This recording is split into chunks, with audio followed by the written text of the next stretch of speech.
जिलों में बारिश का येलो अलर्ट जारी किया गया है।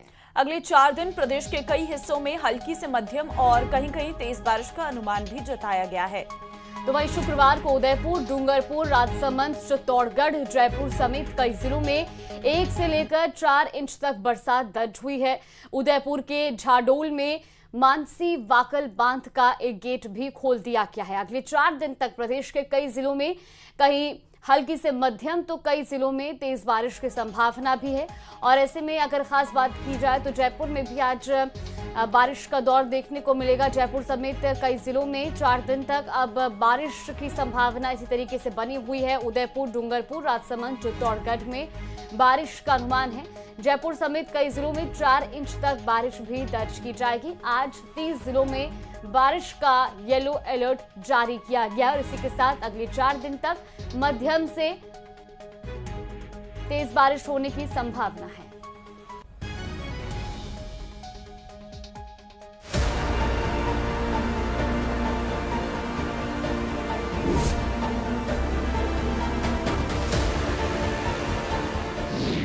बारिश ने बिगाड़ी बस्तियों की हालत।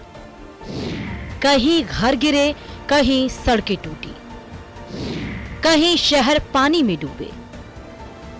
बरसात जहां एक तरफ खेतों के लिए राहत लाती है, वहीं दूसरी तरफ कई जिलों में आफत बनकर बरसती है। कई मकानों के ढहने से लेकर सड़कों के गड्ढों तक ये तस्वीर साफ है कि राहत कार्यों और स्थायी समाधान की सबसे ज्यादा जरूरत अभी भी है। बूंदी में बाढ़ और अतिवृष्टि ने लोगों के आशियाने उजाड़ दिए। कई कच्चे मकान धराशायी हो गए।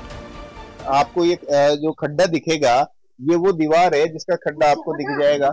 यहाँ पर स्थिति बद से बदतर होती हुई आपको दिख जाएगी। ये खड्डा जो है, यहाँ से हम आपको दिखाएंगे किस प्रकार मलबा है जो इस घर के अंदर धराशायी हुआ है। धराशायी होने के बाद में मलबे में ये जो कच्चा घर था वो तब्दील हो गया है। लोगों के सामान यहाँ पर दबे हैं। हालात ये है कि अब यहाँ पर रहने में भी इन लोगों को डर लगने लगा है। छपावदा बाजड़ गांव में हालात बदतर है। लोग तिरपाल और टीन शेड लगाकर सिर छुपा रहे हैं। रोजमर्रा का सामान मलबे में दबा पड़ा है और प्रशासनिक मदद अभी तक नहीं पहुंची है। ये रहने की जगह नहीं है और कहाँ रहे, पूरा घर टूट गया। हाँ। कितने घरों में नुकसान है आपके बाजड़ में? यहाँ कम से कम 10-20 घर थे। तो मेरा तो कहना ये है क्योंकि मैं 8 दिन से तीनों गाँव में दौरा कर रहा हूँ। किसका मकान रखा, किसका जैसे मान लो खाने की सुविधा नहीं है तो उनके लिए खाने की सुविधा भी करा रहा हूँ। कैसे भी करा रहा हूँ, उनको कह रहा हूँ भाई खाने का लिए सुविधा नहीं तो मैं सुविधा कराऊँ आपके। कितने मकान टूट गए? करीबन 30-32 मकान टूटी गई। अब क्या व्यवस्था की इनके रहने की? तो इनके रहने की जिसके पास कुछ भी नहीं है उनके लिए हमने पंचायती का कमरा खोल रखा है। पंचायती का कमरा में रह लो। डूंगरपुर के बांसवाड़ा इलाके में कच्चे घर की रसोई की दीवार ढह गई। हादसे के वक्त परिवार घर के दूसरे हिस्से में था, वरना बड़ा हादसा हो सकता था। गनीमत रही कि जनहानि नहीं हुई, लेकिन सामान खराब हो गया। इधर बारिश के चलते जिले के जलाशयों में पानी की आवक हो रही, वहीं कई तालाब व बांध लबालब होकर ओवरफ्लो चल रहे हैं। सोने के टाइम जा रहे थे, अंदर से दीवार गिर गई। इसके बदले मेरा मकान गिर गया और पास वालों के भी डैमेज हुआ है दीवार गिरने से। दीवार क्रैक हुई है। नागौर में 44 घंटे लगातार हुई बारिश के बाद हालात अब भी सामान्य नहीं है। कॉलोनियों में पानी भरा हुआ है।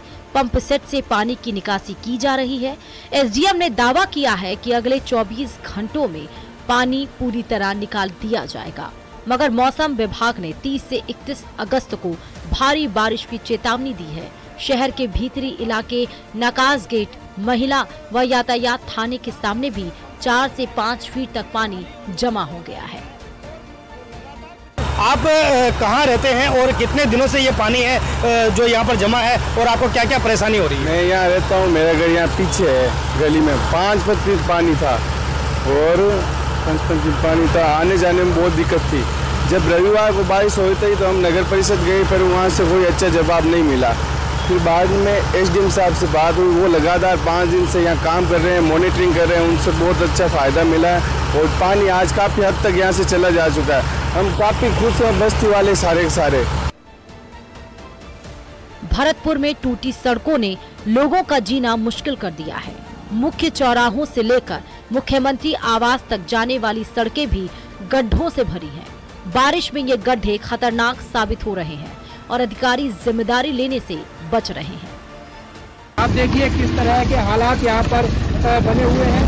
ये सड़क है और इस सड़क में कई फीट गहरे गड्ढे हैं, जिससे कई बार जो वाहन चालक हैं वो गिर करके चोटिल हो जाते हैं। थोड़े दिन जब कोई होता है तो प्रशासन आती है तो बन जाती है, इसके बाद में वही सड़क हालत खराब है। देखो सड़क वो क्वालिटी की चीज है, बनी नहीं ना। सड़क के बहुत बुरे हालात हैं। यहाँ पे क्या है, पानी का निकास तो है नहीं है।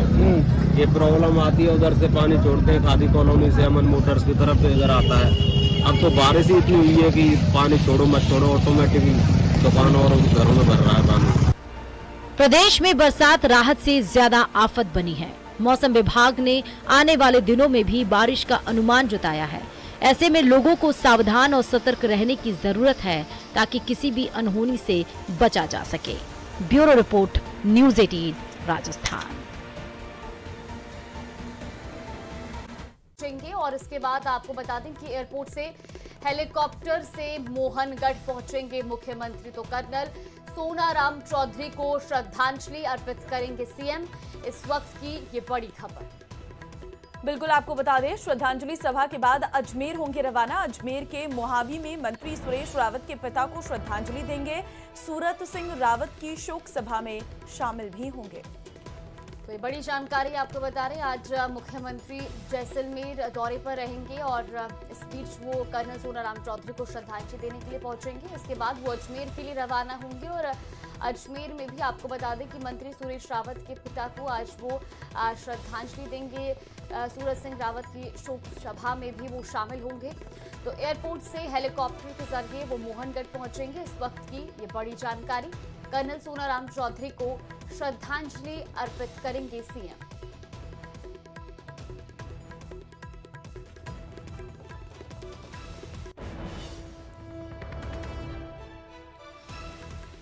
बारह बजे जैसलमेर एयरपोर्ट पहुंचेंगे मुख्यमंत्री भजनलाल शर्मा।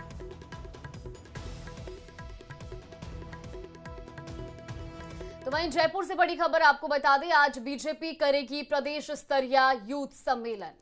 पहले प्रदेश और फिर जिला स्तर पर होंगे यूथ सम्मेलन। मैराथन दौड़, साइकिल रैली का भी करेगी आयोजन।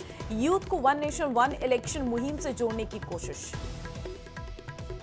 जयपुर से महत्वपूर्ण जानकारी आपको बता रहे, मैराथन दौड़, साइकिल रैली का भी आज बीजेपी आयोजन करेगी। पहले प्रदेश और फिर जिला स्तर पर छात्र संघ सम्मेलन आयोजित होंगे और इसके साथ ही मैराथन दौड़, साइकिल रैली का भी आयोजन किया जाएगा। ये बड़ी जानकारी आपको बता रहे, यूथ को वन नेशन वन इलेक्शन मुहिम से जोड़ने की कोशिश इन प्रयासों के जरिए की जा रही है और बीजेपी आज करेगी प्रदेश स्तरीय यूथ सम्मेलन।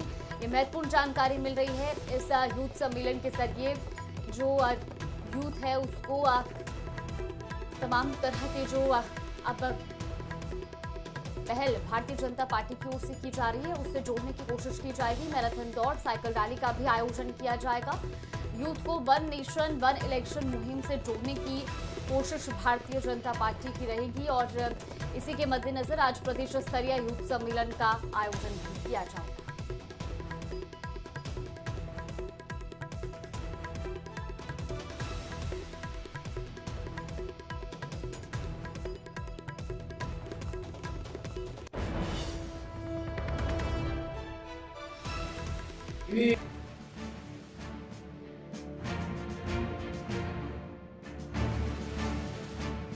युवा शक्ति को जोड़ेगी बीजेपी। जयपुर में होगा छात्र संघ प्रतिनिधि सम्मेलन। वन नेशन वन इलेक्शन के लिए मुहिम। वन नेशन वन इलेक्शन के प्रति युवाओं को जागरूक करने के लिए अप्रैल महीने में दिल्ली में राष्ट्रीय छात्र संघ प्रतिनिधि सम्मेलन आयोजित किया गया था। इसी तर्ज पर अब राज्यों में राज्य स्तरीय राष्ट्रीय छात्र संघ प्रतिनिधि सम्मेलन आयोजित किए जा रहे हैं। 30 अगस्त को जयपुर में भी छात्र संघ प्रतिनिधि सम्मेलन किया जाएगा, जिसमें मुख्यमंत्री भजनलाल शर्मा, बीजेपी के राष्ट्रीय महामंत्री सुनील बंसल और प्रदेश अध्यक्ष मदन राठौड़ शामिल होंगे। इस कार्यक्रम में 35 साल से कम आयु के वर्तमान और पूर्व छात्र संघ पदाधिकारी भाग लेंगे। सभी जिलों से लगभग 1250 छात्र संघ प्रतिनिधि इसका हिस्सा होंगे। इन्हीं छात्र नेताओं के माध्यम से इस प्रस्ताव के विषय को आम विद्यार्थी तक विद्यालय और महाविद्यालयों में ले जाने के लिए ये टीम नीचे काम करेगी। आने वाले समय में सितंबर अक्टूबर में नीचे वाद विवाद प्रतियोगिता भी होगी, निबंध लेखन भी होगी, यानी स्कूल और कॉलेज के सभी विद्यार्थियों को इस विषय के बारे में जानकारी देने के लिए भारतीय जनता पार्टी ने कुछ लोगों को जिम्मेदारी दी है। भाजपा प्रदेश में बड़े स्थान पर मैराथन दौड़, बाइक और साइकिल रैली निकालकर जन जागरण, मानव श्रृंखला का निर्माण भी करेगी। इसके अलावा दिसंबर तक सोशल मीडिया पर जमकर प्रचार प्रसार होगा। सियासी जानकारों की माने तो बीजेपी एक तीर से दो निशाने साध रही है। युवा शक्ति को जोड़कर वन नेशन वन इलेक्शन के फायदे बता रही है और वोट बैंक मजबूत करने के साथ ही जनमत भी तैयार कर रही है। न्यूज़ 18 राजस्थान के लिए सुधीर शर्मा की रिपोर्ट। तो वही हनुमान बेनीवाल और किरोड़ी लाल मीणा के बीच शुरू हुई जुबानी जंग धीरे धीरे शांत होती दिखाई दे रही है। शाम को किरोड़ी लाल मीणा ने बेनीवाल पर दिए बयान पर जहां खेद जताया, उन्होंने कहा कि मेरे बयान से आहत हुए तो माफी मांगता हूं। तो वही न्यूज़ 18 से खास बातचीत में हनुमान बेनीवाल ने कहा कि किरोड़ी लाल मीणा अब भी मेरे बड़े भाई हैं। पता नहीं कौन सी बात से नाराज होके और उन्होंने इस तरह की बात करी। आज से पहले हमारे बीच में कभी इस तरह की बात कभी नहीं रही। हम दूसरे, और मैं तो आज भी उनका सम्मान करता हूँ, बड़े मेरे से, उनसे मेरा कोई झगड़ा थोड़ी डॉक्टर साहब से। के बयान से माननीय हनुमान बेनीवाल किसी बात से आहत हुए तो मैं मीडिया के सामने उनसे माफी चाहता हूँ। और चलिए खबरों में आगे बढ़ते हैं। वहीं एसआई भर्ती पर फैसला आने के बाद कैबिनेट मंत्री किरोड़ी लाल मीणा ने प्रेस कॉन्फ्रेंस कर पूर्व आरपीएससी चेयरमैन को लेकर बड़ा बयान दिया है। उन्होंने कहा कि मैंने आरपीएससी के 3 पूर्व चेयरमैन के नाम दिए हैं, उन्हें गिरफ्तार करो और फर्जी आरएएस अफसरों को नौकरी से निकालो। उन्होंने साथ ही क्या कुछ कहा वो आपको भी सुनाते हैं।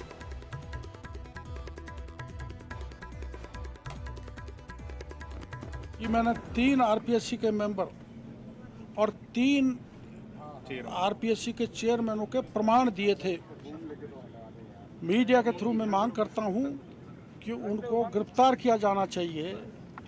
और मैं ये भी मांग करता हूं कि आरएएस का पेपर बड़े पैमाने पर लीक किया था, वो शिव सिंह राठौड़ को भी जांच करके उसको गिरफ्तार किया जाना चाहिए। कौन फर्जी आरएएस राजस्थान में नौकरी कर रहे हैं उनको निकाल के बाहर करना चाहिए।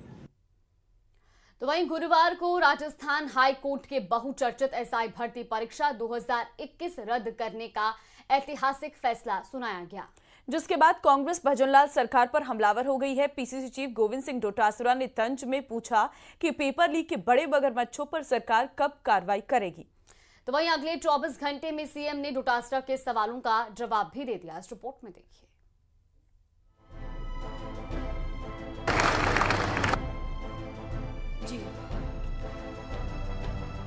युवाओं के साथ जो कांग्रेस ने जिस तरह का धोखा दिया है, हम उनको छोड़ने वाले नहीं हैं। और लगातार आप देख रहे हैं वो बंद होते जा रहे हैं, अब नई खुलती जा रही है, कलई से कलई खुलती जा रही है।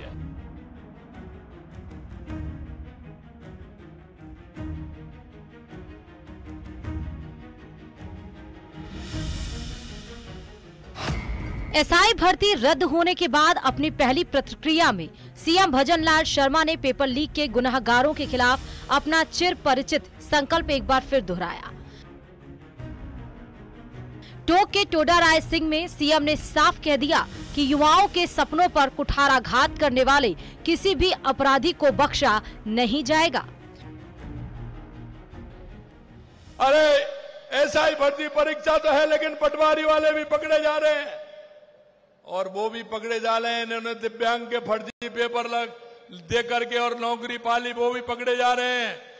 और कल आपने देखा है, कल एसआई भर्ती परीक्षा का कोर्ट ने फैसला दिया है। वो कोर्ट ने फैसला क्योंकि 2021 की भर्ती थी, कांग्रेस ने जिस तरह का युवाओं के साथ कुठाराघात किया। मुख्यमंत्री ने बताया कि एसआई परीक्षा पर कोर्ट का फैसला आने के बाद सरकार ने एसआईटी का गठन किया है। बड़े मगरमच्छों को पकड़ने की कांग्रेस की चुनौती पर सीएम ने कहा कि मामला पूर्व मुख्यमंत्री के पीएसओ तक पहुंच गया है और आगे बड़े मगरमच्छ भी पकड़े जाएंगे। हमारी 15 दिसंबर को सरकार बनी थी, 16 दिसंबर को हमने SIT का गठन किया और हमारी SOG ने कितने लोगों को पकड़ा, 56 लोगों को बाहर निकाला। लेकिन कांग्रेस के लोग क्या कह रहे हैं? कांग्रेस के लोग क्या कह रहे हैं? भाई तुम क्या कहना चाहते हैं? अरे उसका आधार बनाने का काम हमने किया और उनको पकड़ के जेलों में बंद किया। अरे आपके कह रहे, डोटासरा जी कहते हैं मगरमच्छ कब पकड़े जाएंगे? अरे धीरे धीरे बढ़ रहे हैं, चिंता मत करिए। मुख्यमंत्री के PO सर तक पहुंच गए, अभी चाल चल रही है। आपके मन की बात होगी, निश्चित रूप से होगी, आप चिंता मत करिए। आपको बताते चले कि SI भर्ती रद्द होने पर कांग्रेस भजनलाल सरकार पर खासी हमलावर है। PCC चीफ गोविंद सिंह डोटासरा और नेता प्रतिपक्ष टीकाराम जूली ने कहा कि बीजेपी ने तत्कालीन कांग्रेस सरकार पर अनर्गल आरोप लगाकर जनता को गुमराह कर सत्ता हासिल की थी, लेकिन सत्ता में आने के बाद यू टर्न ले लिया था। आज एक भर्ती कैंसिल हुई है, हाई कोर्ट ने की है।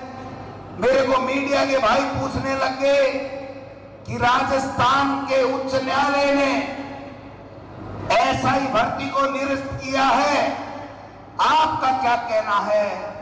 मैंने कहा ये 1.25 साल से पर्ची से बनी सरकार के पास में दिल्ली से पर्ची आई नहीं, खुद का विवेक है नहीं, निर्णय कोई ले नहीं सकते और इनका मंत्रिमंडल टुकड़ों में बटा हुआ है।